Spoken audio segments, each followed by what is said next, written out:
इसे Donald Trump की मजबूरी कहें या कुछ और, जिस रूसी तेल की खरीद को लेकर अमेरिकी राष्ट्रपति भड़क जाते थे और भारत समेत रशियन ऑयल खरीद करने वाले देशों पर टैरिफ बम फोड़ते थे, अब उनका रुख बदला बदला सा नजर आ रहा है। न सिर्फ ट्रंप बल्कि उनके मंत्रियों के भी सुर बदल चुके हैं।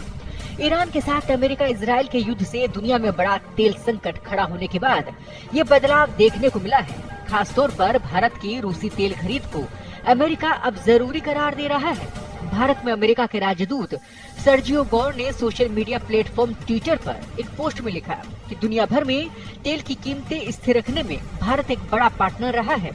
यूएस मानता है कि रूस से तेल की लगातार खरीद इस कोशिश का एक हिस्सा है। भारत तेल के सबसे बड़े कंज्यूमर और रिफाइनर में से एक है। अमेरिकियों और भारतीयों के लिए मार्केट में स्थिरता लाने के लिए हमारा मिलकर काम करना जरूरी है। मिडिल ईस्ट युद्ध और गहराए तेल संकट के बीच अमेरिकी राष्ट्रपति ने 2 दिन पहले ही बड़े संकेत दिए थे। उन्होंने तेल की किल्लत को रोकने के लिए कहा था कि वे कुछ देशों पर लगे प्रतिबंध हटा रहे हैं। ऐसे में चर्चाएं भी तेज हो गई थी कि क्या रूसी तेल पर लगा बैन भी अमेरिका हटा सकता है।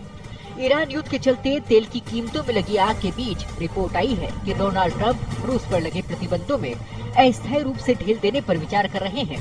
फ्लोरिडा में पत्रकारों से बात करते हुए उन्होंने कहा था कि उनका प्रशासन तेल बाजार को स्थिर करने के प्रयास कर रहा है और इसके तहत कुछ देशों पर लगे प्रतिबंध हटा रहा है। ट्रंप के बयान को देखें तो उन्होंने साफ कहा था कि हमने कुछ देशों पर प्रतिबंध लगा रखे हैं, जिन्हें हॉर्मुज स्ट्रेट में शांति बहाल होने तक प्रतिबंध हटा रहे हैं। इस कदम का उद्देश्य मिडिल ईस्ट वॉर के कारण तेल आपूर्ति में आई बाधाओं के बीच ग्लोबल ऑयल सप्लाई को बढ़ावा देना है। गौरतलब है कि रूसी तेल का ही मुद्दा है जिसे लेकर अमेरिका ने भारत में 50% हाई टैरिफ लगाया था और ट्रंप और उनके मंत्रियों ने भारत द्वारा रूसी तेल की खरीद को यूक्रेन युद्ध में पुतिन की आर्थिक मदद करना करार दिया था।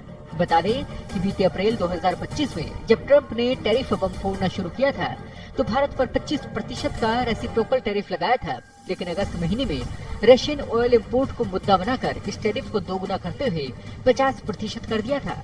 हालांकि अब स्थिति बिल्कुल बदली हुई नजर आ रही है। ताजा अपडेट